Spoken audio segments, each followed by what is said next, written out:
Well, hello everyone. I'm making this recording to kind of preview another recording that'll be next module when the midterm is going to be due, and that's going to be a 20-point assignment.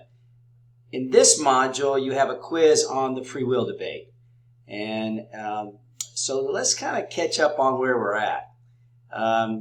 You just finished discussion board 3, which examined the Dan White case.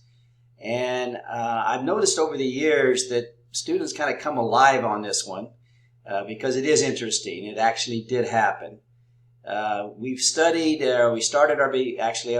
our course with a section on epistemology, which was a little maybe esoteric for some of you, a little something out of the ordinary with terminology that you hadn't encountered before.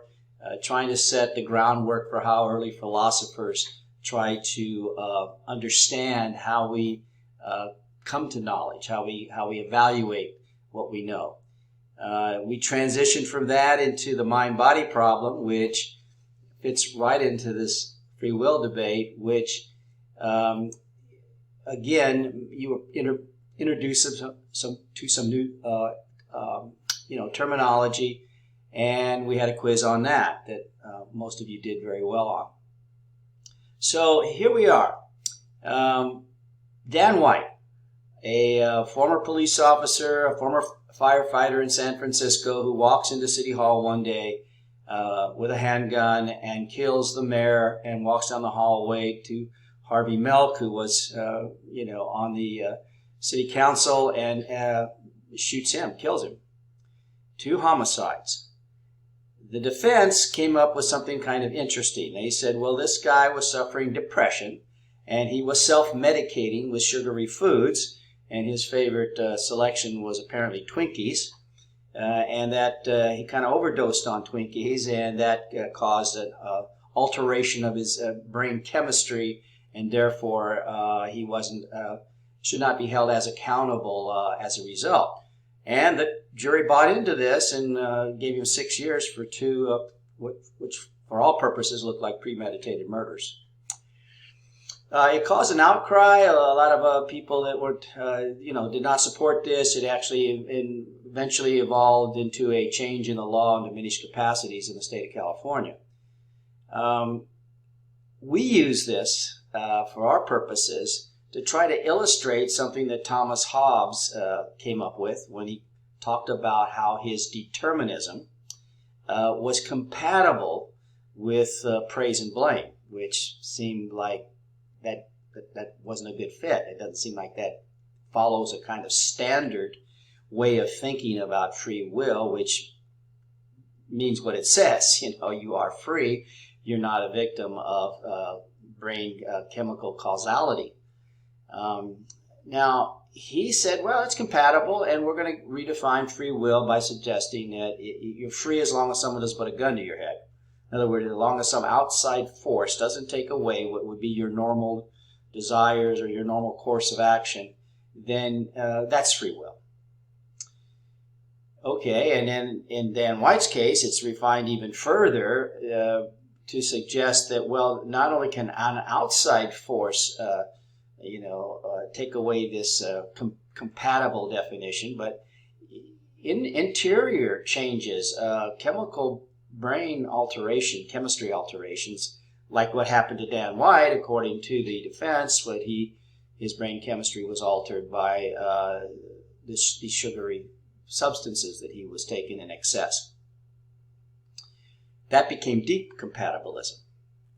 Now, juxtaposed to that, or in contrast to that, genuine free will, as you discovered in your text and in watching the video that's from the Examined Life series, gives us this idea that, wait a minute, it's not about chemical causality. You do have free will, and Descartes expressed this, I guess, best with his idea that the mind, which is our sense of consciousness, can be as ontologically independent of the body.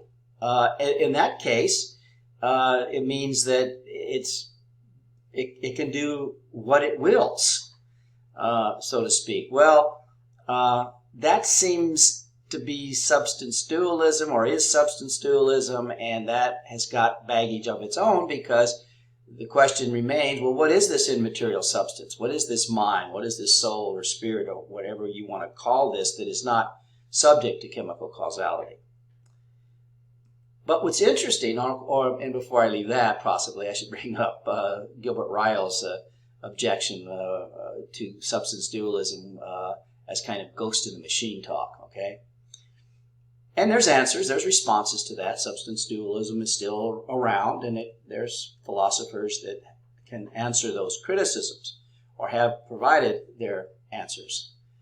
The interesting thing about the free will debate is that there's another player. It's not just, determinism versus free will, or as you would call it, as we called it in the past, materialism, which is, for all purposes, yields the same result. Materialism yields determinism.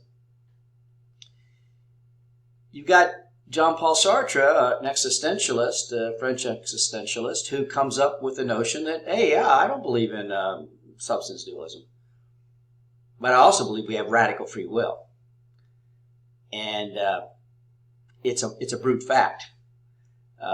And when we consider this brute fact in light of determinism, it's somewhat absurd.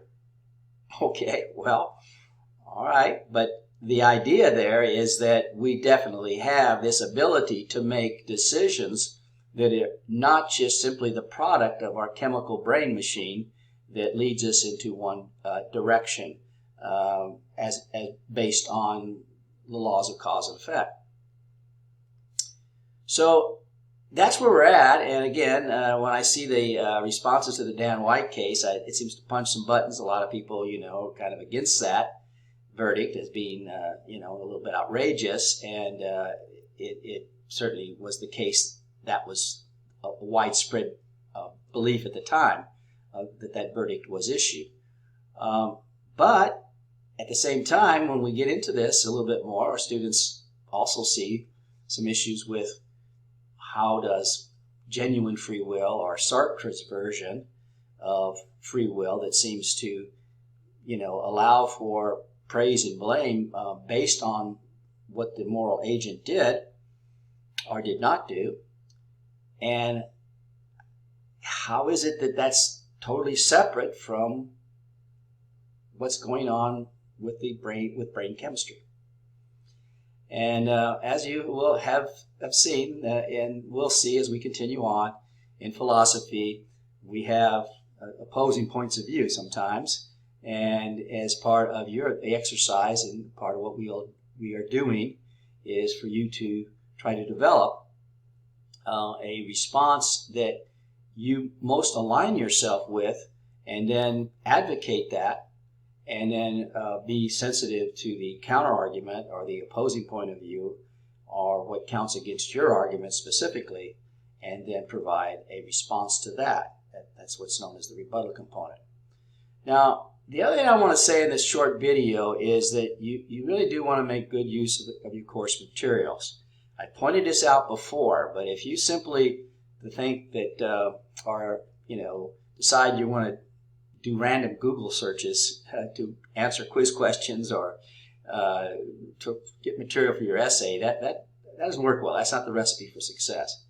I mean, just take any topic that you put into a Google search engine. If you look down, you see, well, there's 150,000 responses to some maybe even simple question about what's the best way to make a tuna melt. So it's actually more difficult to try to wing it that way, as opposed to using your course materials, which focus you on the question at hand, which give you what information you need to evaluate and come up with what your thesis for an essay might be, or what the appropriate answer to a quiz question is. It's all there laid out for you in your text, and it's a low-cost book. It's a self-published book through Amazon that really distills about 20 years of teaching, or 20 plus years of teaching intro to philosophy courses. And so it's like you have your lecture notes from a on-ground class. Okay, so let's finish this up. Oh, how we are doing. Now let's take advantage of that. That's a new addition to Canvas that I, through some training, decided to utilize. Where after each module, I kind of go into a discussion of how the class did as a whole for the assignments in that module, or for the work that was laid out in that module, and then I divide that into categories of whether you submitted it or didn't submit it, and try to provide you with some helpful guidance so that you can continue to move forward and earn good points so that you can obtain not only your credits for this course, but obtain a good grade. But that does require time management. It does require the fact that you stay on top of things. This course can be an 18-week course. It can also be a short-term course, and it's the same content. And so you have to pay attention and make sure that you're devoting the time necessary to do a good job to craft your work, not just to try to bang it out at the last hour of the last day that it's submitted. That's a stressful and a very unsuccessful way of trying to do this course.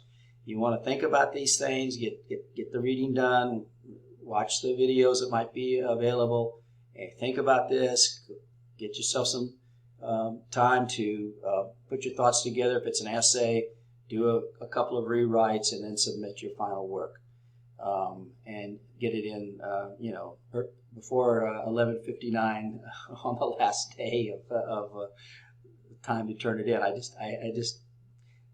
I know from experience that that's a very tough way to try to do an online course. So you want to have good time management. And that's about all I have on this. The module next week, which has the midterm, has another instructor video that works specifically on the mechanics of that assignment. So you want to make sure you watch that as well. Well, good luck with things, and thanks for watching this video. And I'll be looking forward to seeing your assignment submitted. And then I'll get back to you usually the next day. Take care.